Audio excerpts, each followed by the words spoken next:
For thousands of years, we've dreamed of one thing more than any other: flight.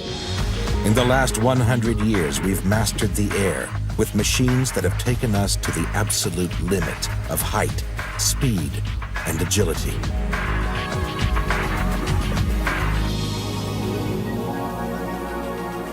The airplane is that ultimate extreme machine.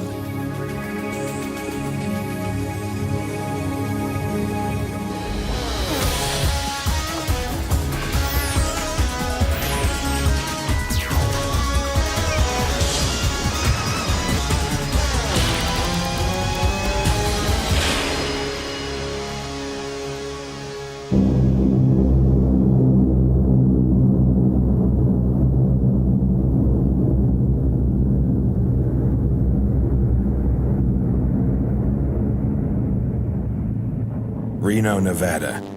Every year, the fastest racing planes in the world compete here in the National Unlimited Championships. In this treacherous contest, highly modified World War II prop planes race at up to 500 miles per hour at a frightening altitude of just 50 feet. A mistake here can be costly.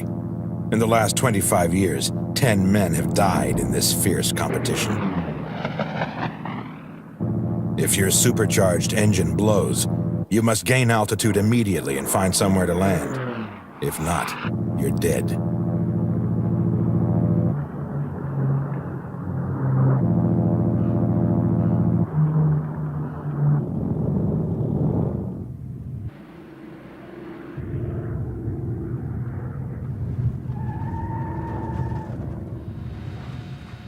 Luckily, this competitor survived to fly again. In 1995, David Price intentionally crashed his Mustang to avoid a sheer cliff at the end of the runway. Luck and skill saved his life that day.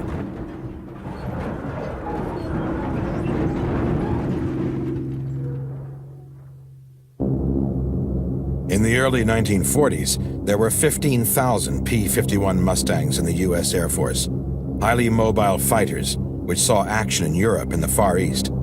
California cotton farmer Bill DeStefani became world champion in one he calls Strega. It's probably like a Ferrari going on a racetrack or an Indy car, something like that. You just really feel that airplane. And it's definitely not a spot for a novice, because it wouldn't be very long they're going to be dead. Racing at Reno is always flirting with death. In 1994, tragedy struck when Ralph Twombly's AT-6 crashed into a fellow competitor.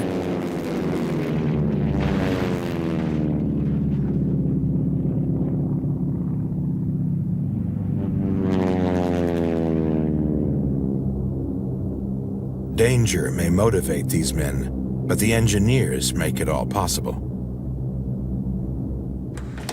The engine is highly modified from its original Rolls-Royce configuration. It's a V12, 12 cylinders, 60-degree V, single overhead camshaft, two-stage supercharger. The wing has been smoothed extensively, and of course the canopy is a major aerodynamic improvement. There's a lot of speed there. This airplane was a multi-purpose airplane. It was a fighter, it was a bomber, and bomber escort. It has very good characteristics in all of those areas.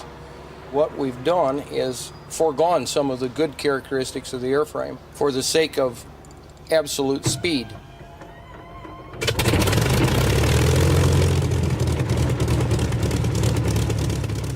This extreme airplane is all about power to weight ratio. Body weight is drastically reduced, and engine horsepower more than doubled, from 1,500 to 3,800 horsepower.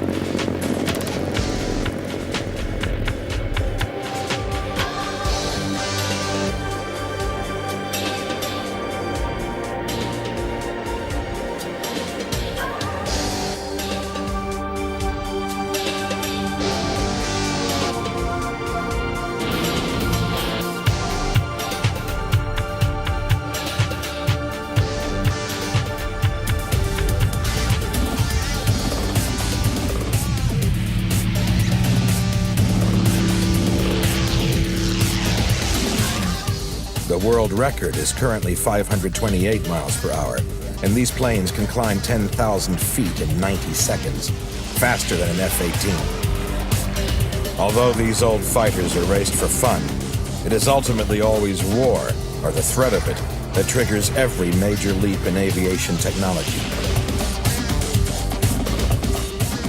In 1930, Frank Whittle patented the jet engine.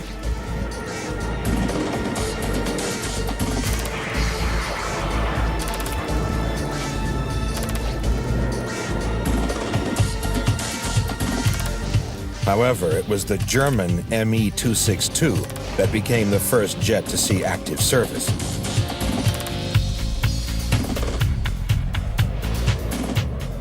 It had an outstanding performance for its time, with a top speed of 540 miles per hour, and it could reach a height of 30,000 feet in just 7 minutes. Modeled on a high-velocity bullet with tiny wings to minimize drag, the Bell X-1 experimental plane was dropped from a Boeing B-29 at the end of 1947. It became the next extreme leap forward in aviation history. The liquid-fueled rocket engine broke the sound barrier, and Air Force ace Chuck Yeager became the first supersonic man.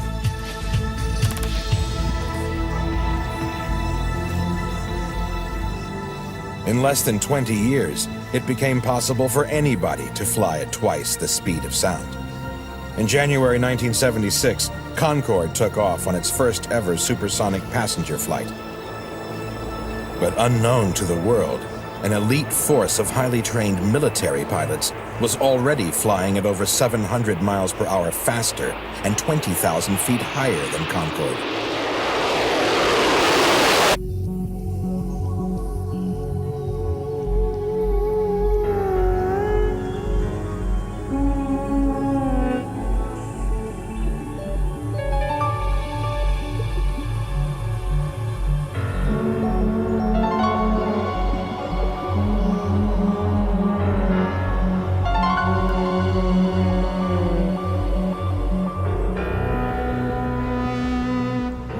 Built for the CIA, the Blackbird has two 160,000 shaft horsepower engines, producing 3 times the total power output of the world's fastest destroyer.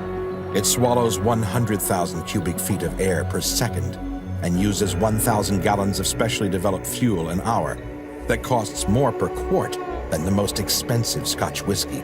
The extreme temperatures experienced in flight expand and seal its fuel tanks. But when it's cold on the ground, it leaks from every pore.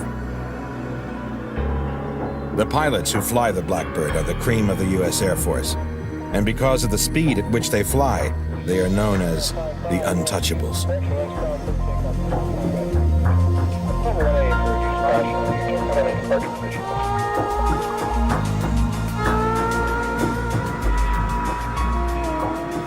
The temperature inside the engines is 3,400 degrees Fahrenheit, and the air boils at 200 degrees for 3,000 feet behind its huge engines, which speed the plane through the air at over 2,000 miles an hour.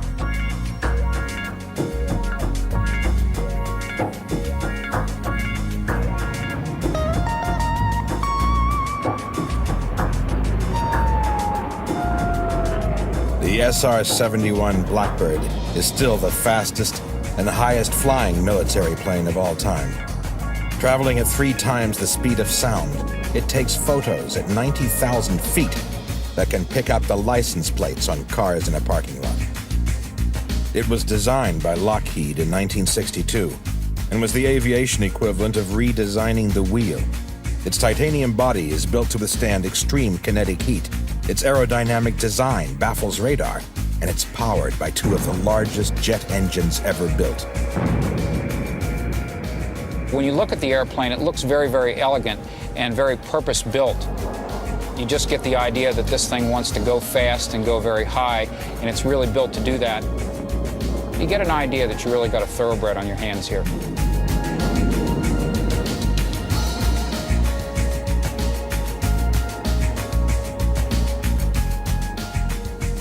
This particular wing, which is called a delta wing, is really efficient as a high-speed cruise platform, and it also gives the airplane very good stability at low air speeds, which is required since it doesn't use any flaps for takeoff or for landing.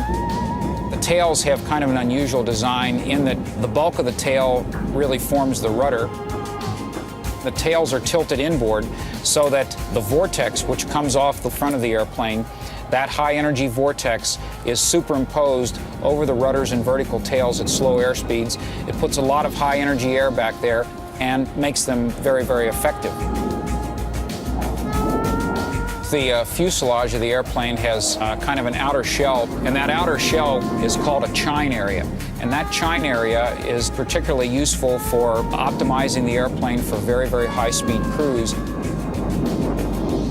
This airplane is probably one of the first stealth airplanes, and the design of the chines, as well as the material used to build the chines, and the paint, which is iron impregnated, all help towards contributing to the stealthy design of the airplane. It was really one of the first, if not the first, airplane that had stealth built into it. 34 years after it was first introduced, the Blackbird is still providing its pilots with a unique experience. I've seen 5 sunrises and sunsets in one day. We've taken off out of Mildenhall in England at lunch and landed in Beale in California for breakfast. Virtually every flight, when you successfully make it up to Mach 3 or thereabouts, the thought of hurtling your body through space or through the atmosphere, literally faster than a bullet, and you can accelerate. Look out the window and it's crystal clear. There's never any weather at our cruise altitudes. The sky is a beautiful blue, and nothing is moving. And you look inside and hopefully nothing is moving, with the exception of the distance indicator, which is clicking off a mile about every 2 seconds. But it's totally serene, almost euphoric.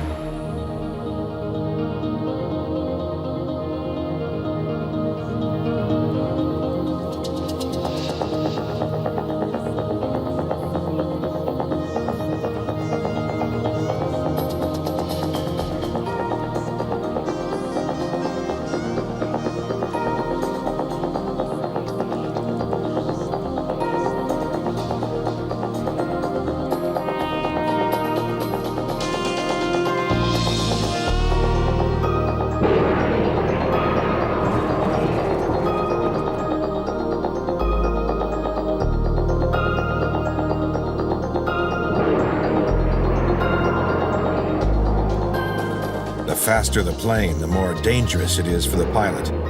An ingenious way had to be invented to throw the pilot clear of the tail. The first successful ejection from a plane happened in 1943 in Germany, and since then, rocket-powered ejection seats have saved the lives of 15,000 airmen.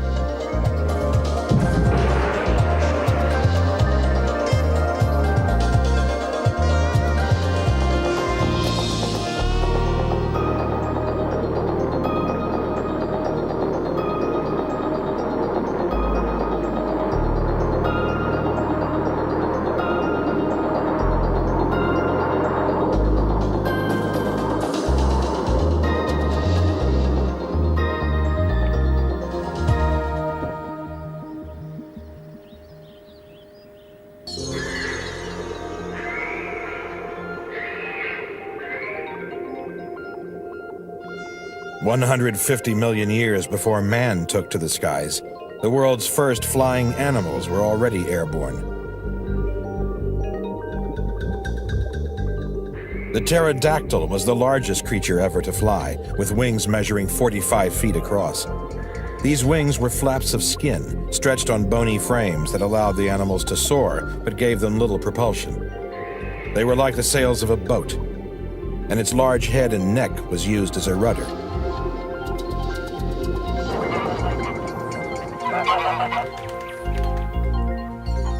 Modern birds fly with wings that give them lift as well as propulsion.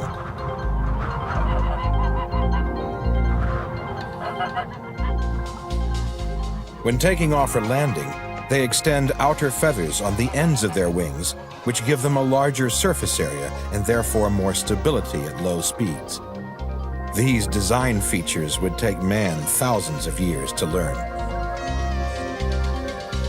Like a bird, the wings of a plane are flat at the bottom with a highly curved top surface. The low pressure on top pulls the wing, while the higher pressure underneath pushes it upward. This simple scientific principle allows a huge hulk of steel and aluminum to become a graceful airplane.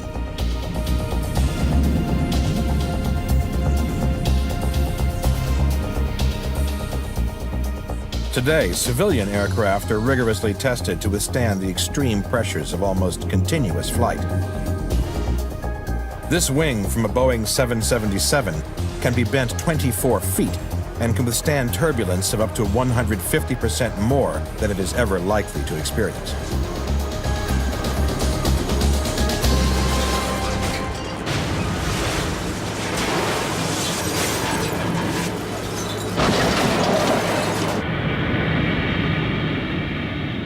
Modern wings are also flying fuel tanks, in which the fuel is continuously redistributed to give the plane stability.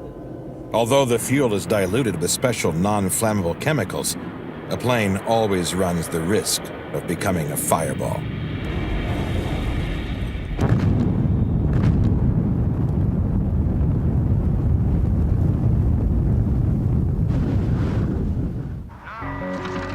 The Wright brothers' first powered flight in December 1903 lasted 12 seconds and covered 120 feet.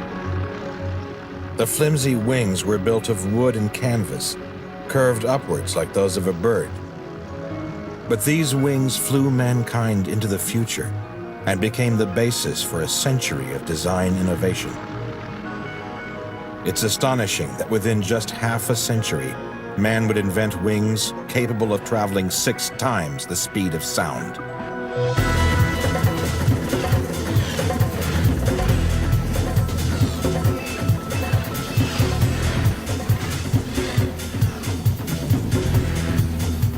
In 1959, small, thin wings, designed for efficient ultra-high-speed flight, allowed the X-15 to become the fastest experimental rocket plane of all time.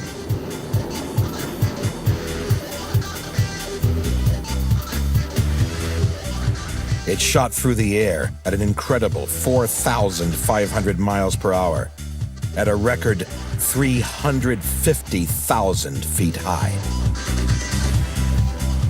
The ingenious F-111 fighter is built with variable geometry wings. They are mechanically swept back in flight for high speed, forming a triangle with the tail. Concorde's wings are fixed in a permanent triangle.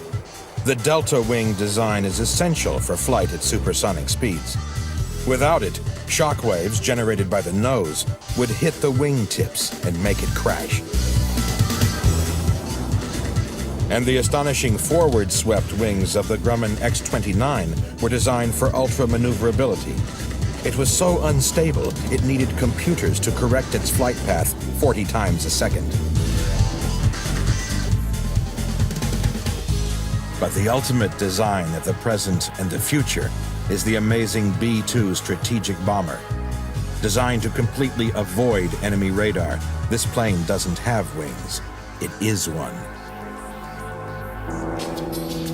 With all this great innovation, man is now capable of not only flying faster and higher than a bird, he is also now vastly more maneuverable.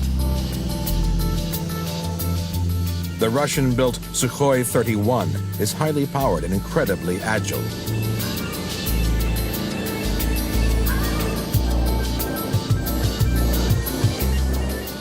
It's designed to be the best aerobatics plane in the world.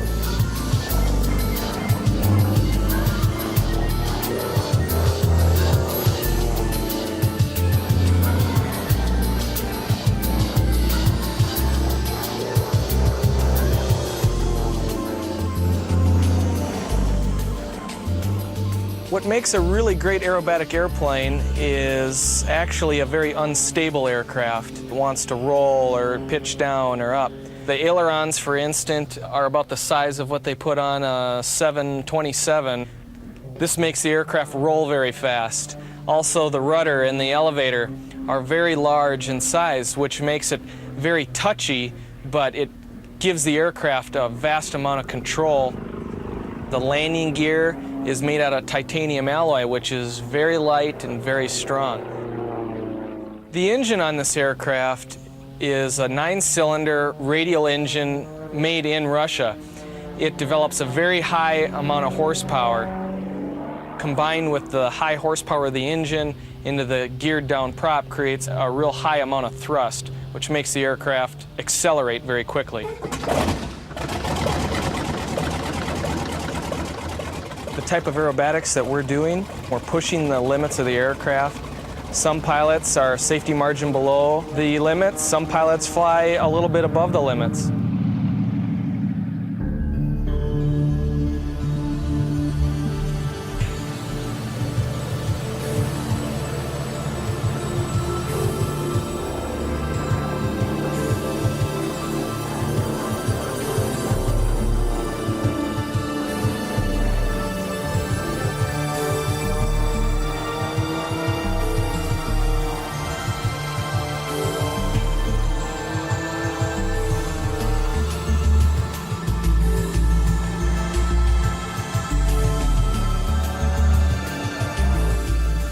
The men and women who pilot the Sukhoi 31 are flying more and more difficult maneuvers, performing their stunts closer and closer to the ground.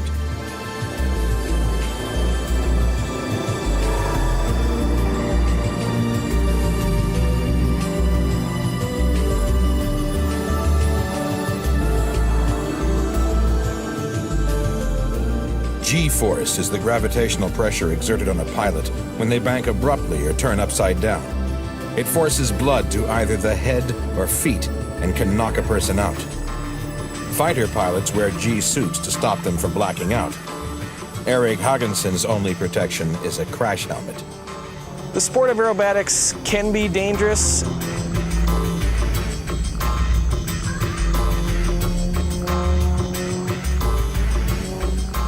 Pilots that try to fly low to the ground have killed themselves, usually doing much more extreme type aerobatics.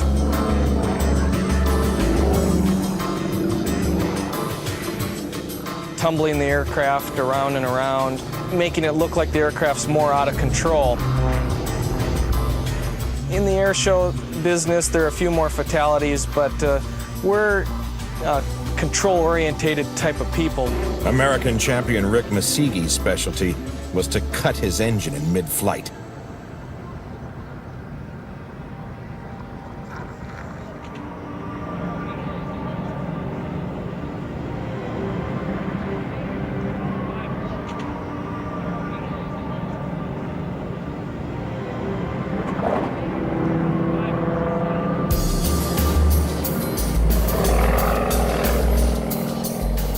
Tragically, in 1996, he died practicing a similar maneuver.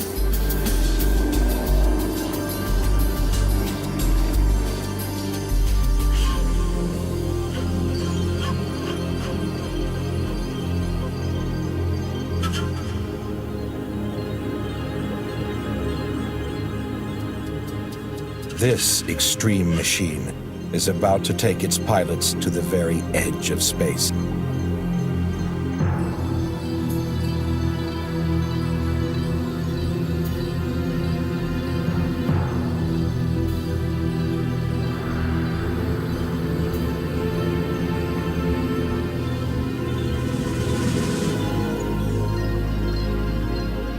Be going above Armstrong's line, which is where the outside pressure gets so little that the gases in my blood would come out of suspension. My blood would basically boil.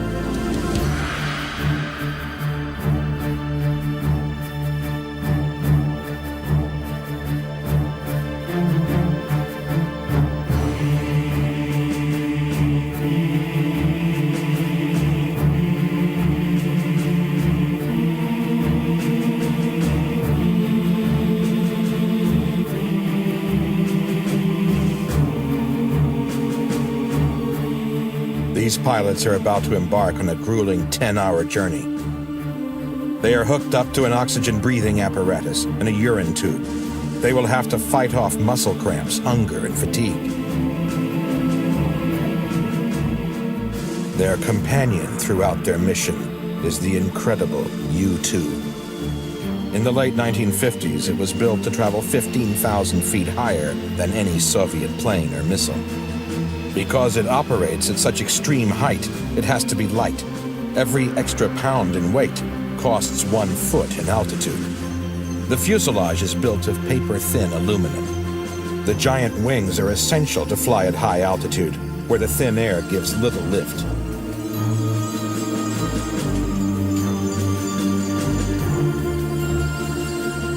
Normal landing gear is replaced by an unstable bicycle system. It also has 2 small wheels that support its wings until takeoff when they are jettisoned.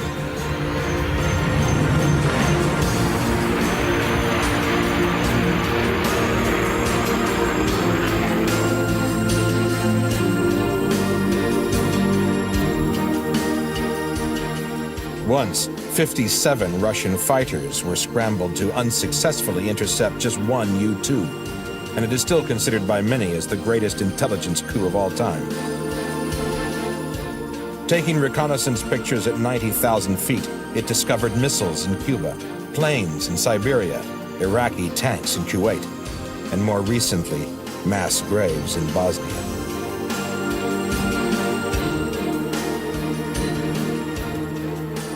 The U-2's only difficulty is returning home after one of these 10-hour missions. With only 2 sets of wheels on which to land, every touchdown is a potential disaster.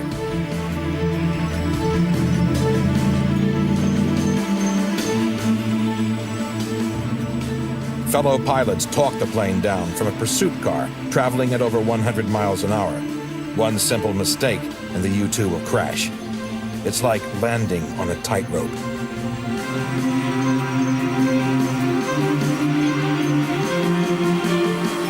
Have it to take 8, 6, 5, 4, 4.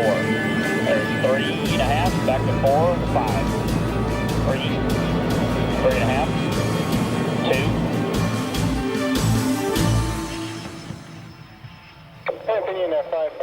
2. Designing the ultimate warplane went beyond extreme height and speed. It had to be invisible.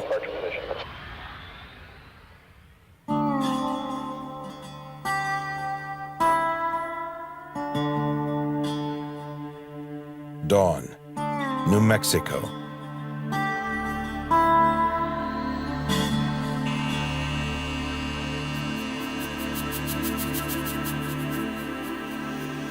The F-117 was the world's first stealth plane.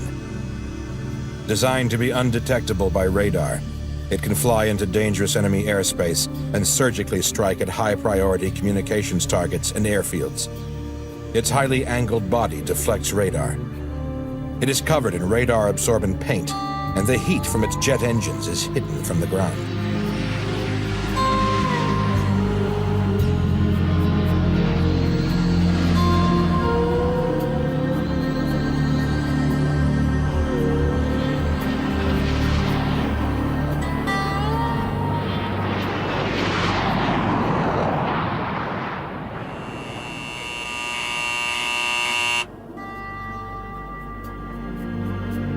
Holloman Air Force Base is the home of the F-117 Nighthawk. When I saw the airplane the first time, the same thought went through my head that went through everybody else's, and that's, does this thing actually fly? The F-117 was designed to deflect any radar waves that were shot at it, and then to absorb any other radar waves that weren't deflected. The exhaust of the aircraft was also designed to reduce the infrared or heat signature. The exhaust from each engine is spread out along the back of the aircraft and deflected upwards. The aircraft is also unusual in that it has elevons. The elevons control both the pitch and the roll of the aircraft. The computer decides how much of each to give the pilot. To avoid the most dangerous enemy radar and missile locations, each flight plan is created by highly sophisticated computers. The data is loaded onto the plane's onboard computer, which, if needed, can fly the whole mission completely unaided. My first mission in Desert Storm was to attack 2 air defense control centers in western Iraq so that the coalition forces could gain air superiority quickly.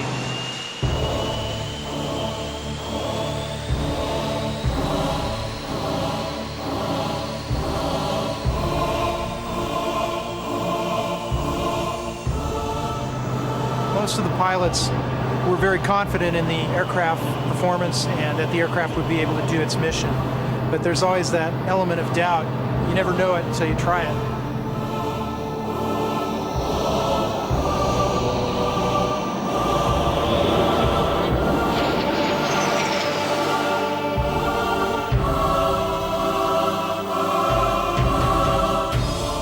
"42 planes flew in Desert Storm. They each carried 2 laser-guided bombs, targeted by a guidance system, which provides a video image to the pilot, even at night.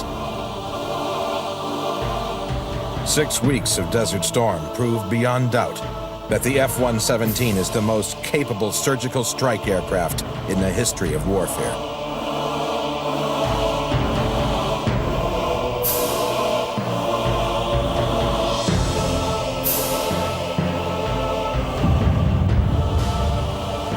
Although Baghdad was the most heavily defended city in the world, with 16,000 missiles and 3,000 anti-aircraft guns, the Nighthawk Squadron flew 7,500 hours without a single loss.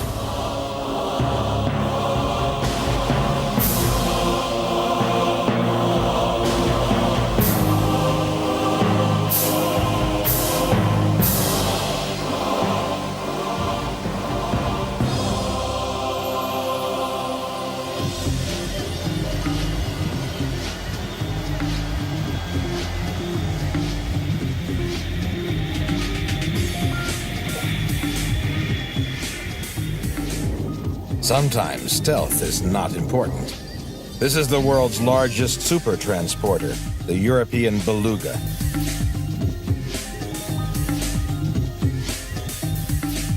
It's designed to carry complete wings and whole fuselage sections.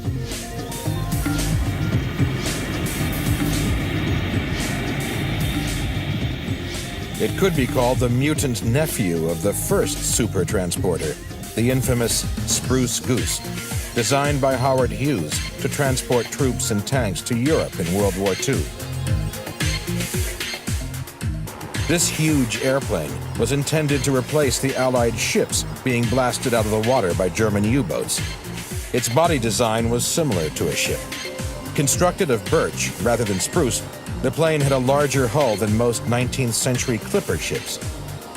It was only 13 feet shorter than a jumbo jet.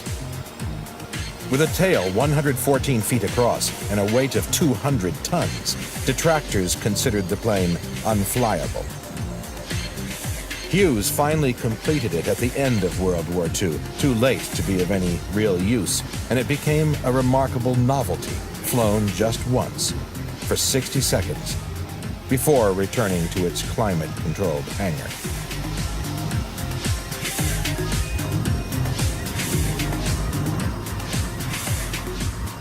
Seaplanes had been flying very successfully for 30 years before the flight of the Spruce Goose.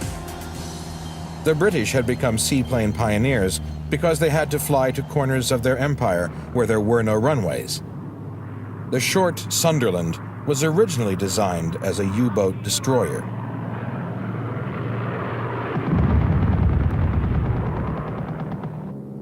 Today, 50 years after the end of World War II, there is only one still flying, owned by millionaire airplane collector Kermit Weeks. This short Sunderland was nicknamed by the Germans because of so many machine guns sticking out of it.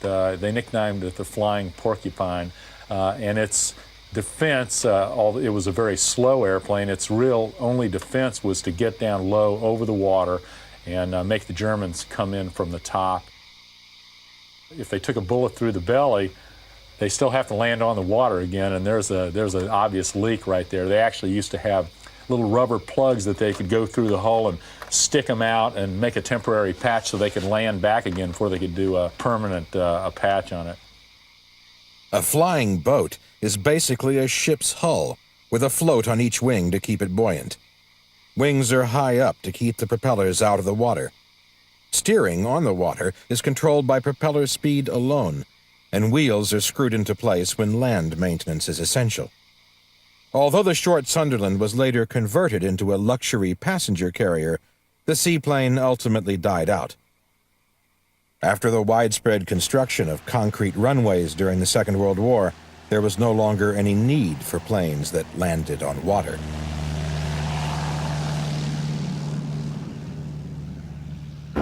I think it would be more of an extreme boat than it would be an airplane. It is so unique in its element, which is the water. The airplane has no reversible propellers, has no brakes, it has no rudder for the water. Its only steering is by differential throttles on the outboard engines. Depending on the different conditions and the wind and the currents and stuff, it can be a very interesting and a very big challenge to operate on the water. It's my favorite part of operating the airplane.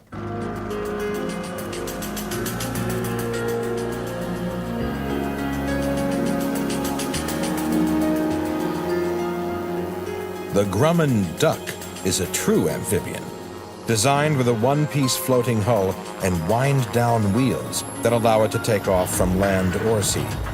Originally a U.S. Navy reconnaissance and rescue plane, it is the ultimate versatile amphibian flying machine.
Every year, 1% of the world's surface is destroyed by fire.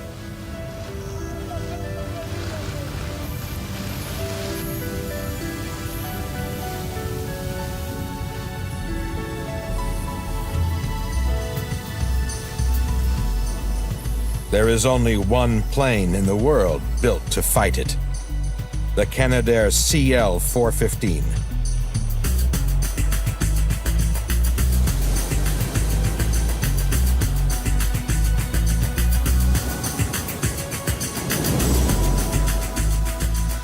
It is designed to land and take off from water, and in 12 seconds it can scoop up to 1,600 gallons into its hold.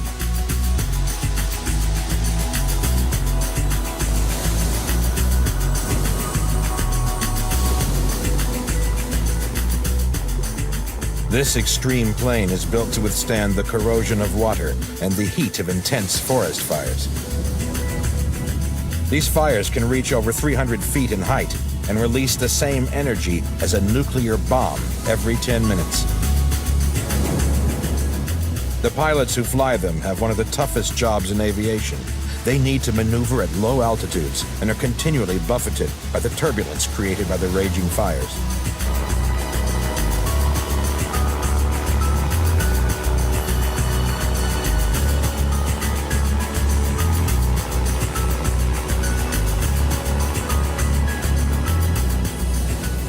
This is a unique airplane designed to fight the extremes of nature.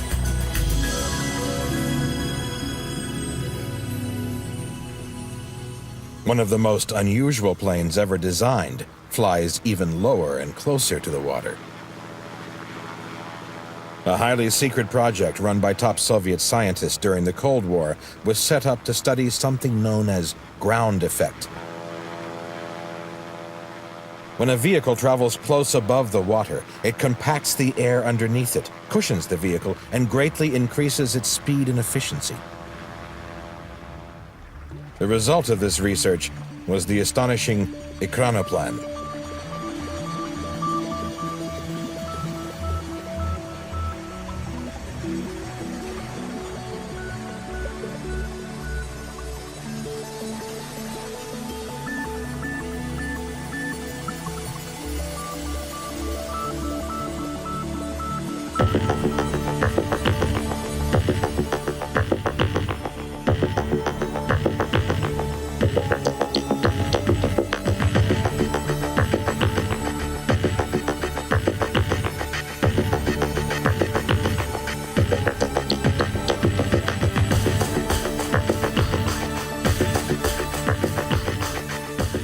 Larger than a jumbo jet, it holds the world's record for the greatest lift of any aircraft, an amazing 1,000 tons.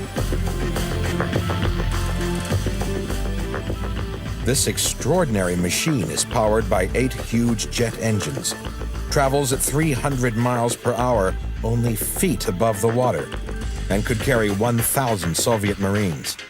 Since the Cold War, the project has been crippled by financial problems. It was once seen as the future of civilian and troop transportation. Today, it is sitting in dry dock.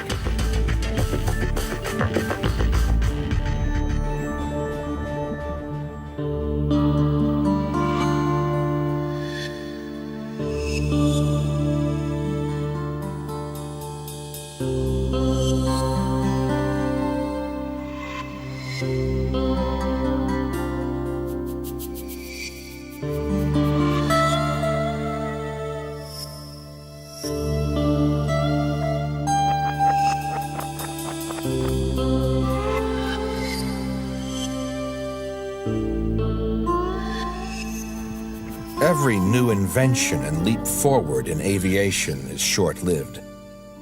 The changes in design have been so rapid over the last 100 years that many planes became obsolete as soon as they were built.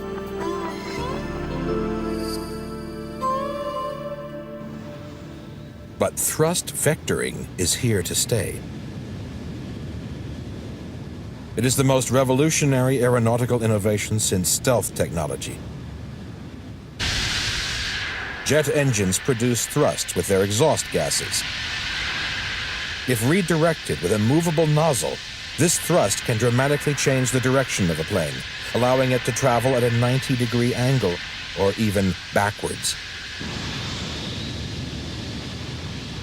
NASA is currently conducting tests that will use thrust vectoring at supersonic speeds. Every wing creates turbulence close to its surface. This creates drag and makes the plane slower and inefficient. The faster the plane, the worse the turbulence. F-16s are currently being tested with millions of tiny holes drilled into their wings. Any turbulent air is literally sucked through the holes to create a smoother airflow and more efficient flight. Hey, Tom, tanker's there at 12 o'clock. We're just going to kind of come up behind you. NASA hopes this technology will eventually lead to a new generation of supersonic civilian planes. capable of carrying up to 800 passengers. The futuristic fighter plane X-36 already incorporates a laminar airflow system and thrust vectoring. Its unique feature is that it has no vertical or horizontal tail. We hope as a result of the research we conduct here with the X-36 that we'll increase the body of knowledge to improve confidence to move forward with tailless agile fighters. If that's the case, then you may see a new generation of fighter aircraft emerge that feature no vertical tails. The highly secret reconnaissance plane Dark Star is the first step that will ultimately lead to a new generation of unmanned warplanes, flown by remote control by pilots in protected bunkers. I would expect to see some battlefield situations where it's not worth putting human life at risk, and you'll see a much greater utilization of remotely piloted aircraft in a number of different battlefield scenarios, and also for those missions that are so-called dirty, dull, and dangerous. The dirty, dull, and dangerous frontline fighter for the immediate future is the F-22. Still being fully developed, it is run by computers capable of making 350 million decisions per second.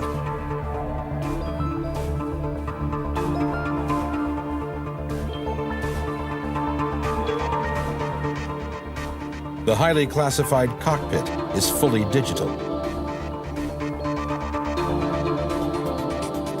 6 color monitors give the pilot a panoramic view night or day. He also has a helmet-mounted display and will soon have 3D displays and voice control.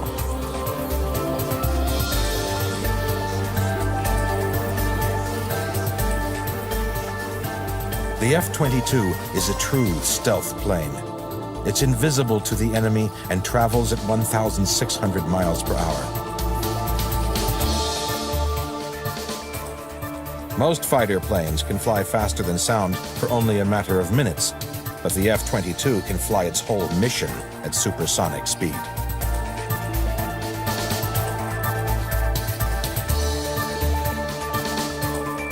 It is the most maneuverable plane in the world, incorporating the latest thrust vectoring engineering, allowing it to attack at any angle.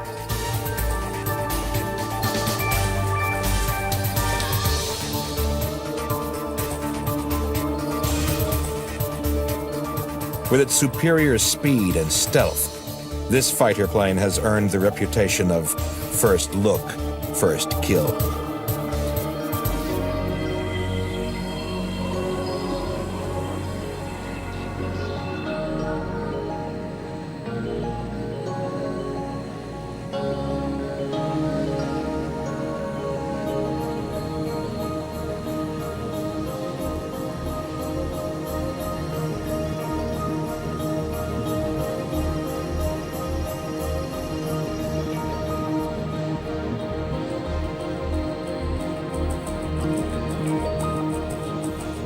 This extreme machine is where the present meets the future. The B-2 is the most highly advanced bomber in the world. It is also the most expensive, costing a staggering $2 billion apiece.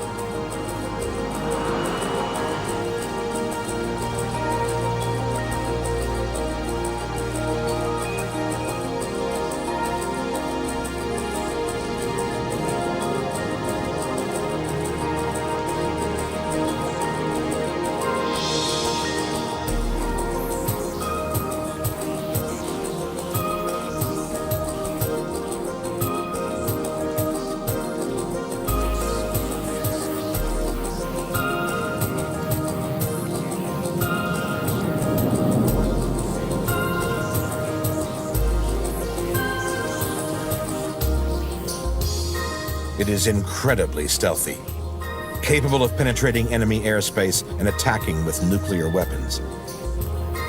The B-2 travels at only 475 miles per hour. It doesn't need to travel any faster. No one can detect it.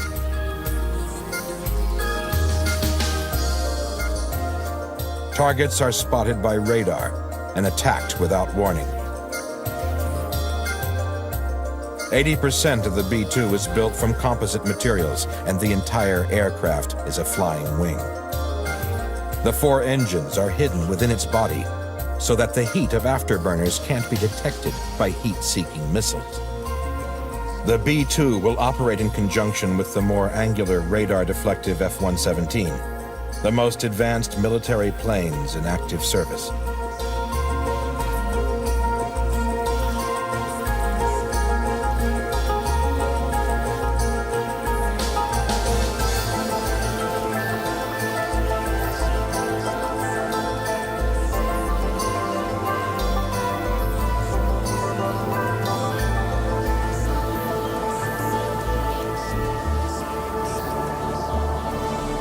In a mere 100 years, the threat of war and the human thirst for adventure have driven us to build extreme machines that can hurtle through the atmosphere at 6 times the speed of sound, at the very edge of space.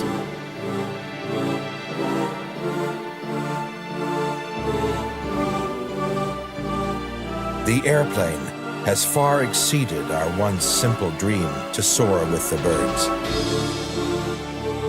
It has made us master of the skies.